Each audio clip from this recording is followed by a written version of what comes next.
Hello दोस्तों, आप सभी का स्वागत है आपके अपनी YouTube channel MKS teaching point में। बात करेंगे 69,000 शिक्षक भर्ती आरक्षण के रिजर्व फैसले के परिप्रेक्ष्य में। निवेदन करेंगे वीडियो को बिना स्किप किए हुए अंत तक देखें और सभी साथियों को शेयर करें। जो साथी चैनल पर पहली बार विजिट कर रहे हैं तो कृपया चैनल को सब्सक्राइब करके बेल आइकन प्रेस करें, जिससे भर्ती से संबंधित जो भी महत्वपूर्ण इन्फॉर्मेशन आप तक शेयर की जाए वो आप तक आसानी से पहुँच सके। यहाँ पर देखेंगे केस का स्टेटस आप सभी के सामने है। जो समस्त याचिकाएं थीं अब वो डिस्पोज्ड हो चुकी हैं। यहाँ पर अगर आप स्टेटस में देखेंगे आप सभी को ये दिखेगा। और दूसरी तरफ साथियों, स्टेटस से ही कुछ चीज़ें निकलकर सामने आ रही हैं। अभी तक लिखित आदेश नहीं आया है।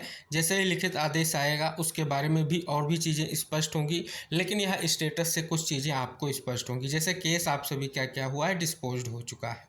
अगर नेचर ऑफ डिस्पोजल की बात कर लें तो डिसाइडेड ऑन मेरिट्स यानी गुण दोषों के आधार पर जो है इन याचिकाओं का निपटारा कर दिया गया है, या ये याचिकाएं जो है डिसाइड कर दी गई हैं, यानी इनका जजमेंट आ चुका है। तो अब आप सभी को पता है महत्वपूर्ण जो है मैराथन बहस भी हुई और जिसमें सभी तथ्यों को कोर्ट के सामने रखा गया था। अब जो सबसे बड़ी और महत्वपूर्ण स्थिति निकलकर सामने आ रही है, सिंगल बेंच का जो जजमेंट था आप सभी को पता है एटीआरई को सिलेक्शन का पार्ट माना गया था। तो स्पष्ट यही है कि जो सिंगल बेंच का जजमेंट था उसे चैलेंज किया गया था, तो उसमें जो है मॉडिफाई किया गया है। तो सबसे अहम यही है कि एटीआरई को विशेष तौर पर ध्यान रखते हुए ये याचिकाएं दाखिल की गई थी। उस पर भी मैराथन बहस हुई थी और सभी तथ्यों को कोर्ट के सामने रखा गया था। अब सबसे बड़ी बात यह है, सिंगल बेंच ने 67,867 की जो आपकी संपूर्ण भर्ती की लिस्ट है उसको रिविजिट करने का आदेश दिया था। जैसा कि यहाँ पर अगर आप देखेंगे तो अब जो ये आदेश आया है, क्या इसमें निष्कर्ष निकलेगा, क्या फिर से जो है रिविजिट का आदेश देखने को मिलेगा, इस सबसे बड़ा अहम निष्कर्ष है। हालांकि ये स्पष्ट किया जा रहा है कि रिविजिट का आदेश है, लेकिन लिखित आदेश में चीज़ें क्लियर होंगी कि आखिर किस बिहाफ पर जो है अब 67,867 की जो लिस्ट है उसको रिविजिट करने का आदेश दिया गया है। ये महत्वपूर्ण भी होगा क्योंकि आप सभी की जो याचिकाएं हैं उनका निस्तारण हो चुका है और कहीं ना कहीं अगर बात कर लें तो एक महत्वपूर्ण फैसला कहा जा सकता है। और साथियों, सबसे अहम जो 6800 लिस्ट, जैसा कि आप सभी को पता है सिंगल बेंच में 6800 लिस्ट जो है क्वेश्चन की गई थी, ये आप सभी को जजमेंट को देखने पर स्पष्ट होगा। फिलहाल यहाँ पर देखेंगे कि डबल बेंच ने 6800 के परिप्रेक्ष्य में क्या कुछ चीज़ें जो है निष्कर्ष के तौर पर दी हैं, या 6800 के परिप्रेक्ष्य में क्या फैसला निकलकर सामने आएगा। इसके साथ ही जो आरक्षण की स्थिति है उस पर क्या स्थितियां रहेंगी, ये भी बहुत ही महत्वपूर्ण विषय वस्तु है। फिलहाल अगर देखेंगे तो कुछ स्टेटस से चीज़ें क्लियर होती दिख रही हैं कि याचिका का जो निस्तारण हो चुका है, और विशेष तौर पर जो एक मैराथन बहस हुई थी जिसमें सभी महत्वपूर्ण तथ्यों को कोर्ट के सामने रखा गया था, इस बार उम्मीद है कि एक महत्वपूर्ण फैसला देखने को मिलेगा। फिलहाल आप सभी को इंगित करा दें, जो रिविजिट का आदेश था वो बहुत ही महत्वपूर्ण था।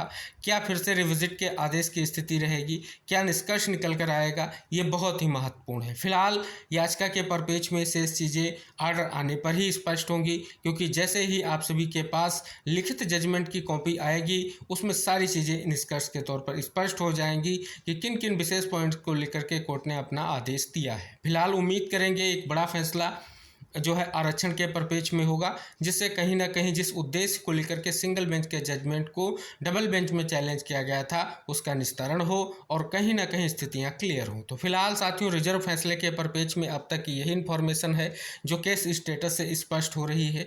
याचिकाएं जो हैं डिस्पोज्ड हो चुकी हैं, यानी उनका निस्तारण किया जा चुका है, और निस्तारण की स्थिति पर भी हमने बात कर ली है कि डिसाइडेड ऑन मेरिट्स यानी गुण दोषों के आधार पर जो है याचिकाओं का निस्तारण किया जा चुका है। तो फिलहाल यही निष्कर्ष निकल कर आ रहा है। जो आप सभी के मन में जिज्ञासाएं हैं कि एटीआरई के परिप्रेक्ष्य में क्या निर्णय है, और जो लिस्ट रिविजिट का पहले आदेश था उसके परिप्रेक्ष्य में क्या निर्णय है, और स्पष्ट रूप से बात कर लें तो 6800 को लेकर के क्या निर्णय है। तो अभी तक अगर इस पर बात कर लें तो किसी भी तरीके से जो कहीं ना कहीं आज आपका जजमेंट प्रोनाउंस हुआ है, इसमें इन चीज़ों को लेकर के अभी स्थिति बिल्कुल क्लियर नहीं है। ये स्थिति तभी क्लियर होगी जब लिखित आदेश आएगा। तो आप सभी को धैर्य बना के रखना है और लिखित आदेश आने तक आप सभी को इंतजार करना है।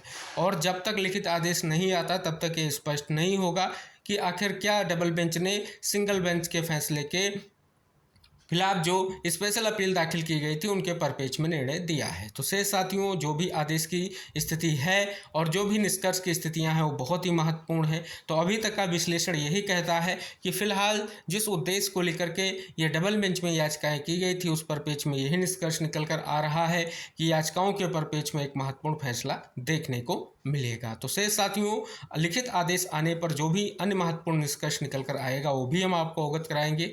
शेष साथियों, अगर कोई और आप सभी के भर्ती के परपेच में, आप सभी की केस के परपेच में इन्फॉर्मेशन आती है तो हम आपको जरूर शेयर करेंगे और आप सभी साथियों से निवेदन करेंगे कि वीडियो को अंत तक देखें और समस्त साथियों तक जरूर शेयर करें, जिससे ये महत्वपूर्ण इन्फॉर्मेशन सभी तक पहुंच सके। क्योंकि ऑर्डर लिखित आने से पहले आप सभी को कई तरह की चीज़ें देखने को मिल रही हैं जो कहीं ना कहीं आज आए आदेश के परपेच में है। अभी तक अगर बात कर लें, सटीक जानकारी तभी निकल कर सामने आएगी जब आप सभी का लिखित आदेश आएगा। तो सभी को धैर्य बना के रखना है। जब आदेश की कॉपी आएगी उसमें सारी चीज़ें आपको देखने को मिलेंगी और जैसे ही आदेश की कॉपी आती है उसमें क्या निष्कर्ष निकलेगा उसको हम आपको वीडियो के माध्यम से सारी जानकारियों के साथ शेयर करेंगे। उम्मीद करेंगे आप इस वीडियो को शेयर करते हुए चैनल को जरूर सब्सक्राइब करेंगे। तो हम मिलते हैं नेक्स्ट अपडेट के साथ नेक्स्ट वीडियो में। तब तक के लिए टेक केयर, बाय बाय साथियों।